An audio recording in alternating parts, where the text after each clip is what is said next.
Puji Tuhan, ada seseorang yang saya lihat dan saya teliti bahwa orang ini sangat berdampak dalam kehidupan pelayanan Rasul Paulus.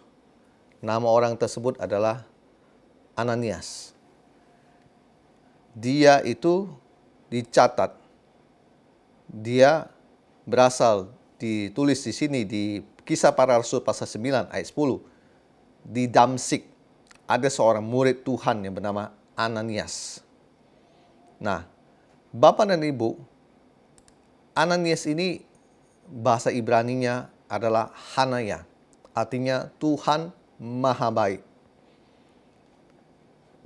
Orang ini pada suatu hari Tuhan suruh untuk mencari Saulus di rumah Yudas, seorang dari Tarsus. Dikatakan di pasal 9 ayat 11, firman Tuhan, marilah pergi ke jalan bernama Jalan Lurus dan carilah di rumah Yudas, seorang dari Tarsus yang bernama Saulus. Jadi Saulus ini berasal dari Tarsus. Nah, singkat cerita, kenapa cari dia? Supaya orang ini yang matanya sudah buta, ketika Ananias datang, dia tumpang tangan.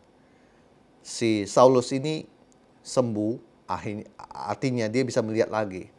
Nah, kemudian yang terjadi adalah Ananias ini sempat protes. Dia punya sisi pandang dia sendiri, atau dia keberatan. Karena secara kedagingan dia itu tidak setuju dan dia itu tidak suka dengan semua kejahatan yang pernah Saulus lakukan. Nah, dia bilang sama Tuhan di Kisah Para Rasul pasal 9 ayat 13. Tuhan, dari banyak orang yang telah kudengar tentang orang ini, betapa banyaknya kejahatan yang dilakukannya terhadap orang-orang kudus-Mu di Yerusalem. Dan ia datang kemari dengan kuasa penuh dari imam-imam kepala untuk menangkap semua orang memanggil nama-Mu. Nah, ketika dia berkata demikian, dia berkata-kata sebagai dari sisi seorang manusia. Tetapi Tuhan punya alasannya sendiri. Dan Tuhan berkata di ayat selanjutnya, tetapi firman Tuhan kepadanya, pergilah sebab orang ini ada alat pilihan bagiku untuk memberitakan namaku kepada bangsa-bangsa lain serta raja-raja dan orang-orang Israel. Aku sendiri akan menunjukkan kepadanya betapa banyak penderitaan yang harus ia tanggung oleh karena namaku. Nah, Tuhan sendiri berkata, ya, kamu harus tetap melakukannya begini-begini dan sebagainya. Dan setelah itu saya melihat Ananias ini adalah orang yang taat dan dia melakukan apa yang Tuhan perintahkan, yaitu berdoa untuk kesembuhan mata Saulus sebelum namanya berubah jadi Paulus. Dan orang ini, maksudnya Saulus ini, yang sudah mengalami buta 3 hari lamanya. Nah, ketika Ananias menumpangkan tangan dan berdoa buat dia, di Kisah Para Rasul pasal 9 ayat 18, dikatakan begini, dan seketika itu juga seolah-olah selaput gugur dari matanya, sehingga ia dapat melihat lagi. Ia bangun lalu dibaptis. Bapak dan Ibu, bayangkan sejenak bahwa Tuhan bekerja lewat seorang yang bernama Ananias. Dia ini taat.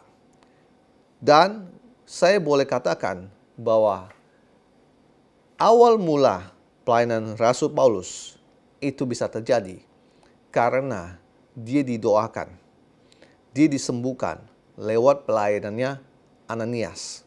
Dan kalau Bapak dan Ibu melihat akhir dari kehidupan Rasul Paulus yang radikal ini, kita boleh melihat bahwa dia memang menjadi seorang rasul yang besar dan sukses.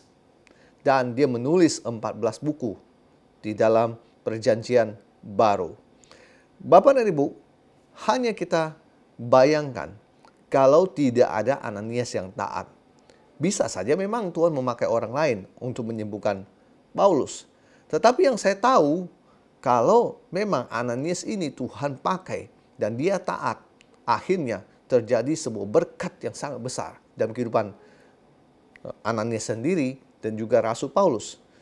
Tahukah Anda, Bapak dan Ibu, bahwa sebuah ketaatan yang Anda lakukan dalam pelayanan yang Tuhan perintahkan Anda lakukan bisa membukakan pintu sebuah pelayanan yang besar bagi seseorang dan pada akhirnya berdampak besar bagi dunia.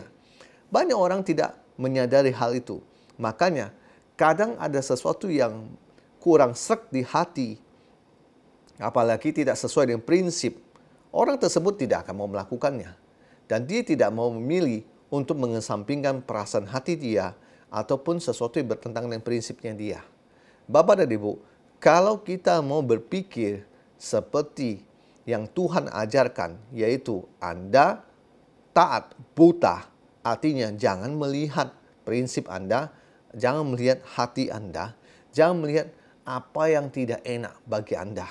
Tetapi ketaatan buta semata-mata karena Anda tahu ketika Anda taat apa yang Tuhan perintahkan, sesuatu yang besar itu pasti terjadi.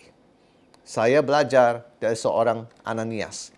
Dan Ananias ini pada akhirnya dia lakukan terhadap Saulus waktu itu merubah menjadi orang tersebut bernama Paulus.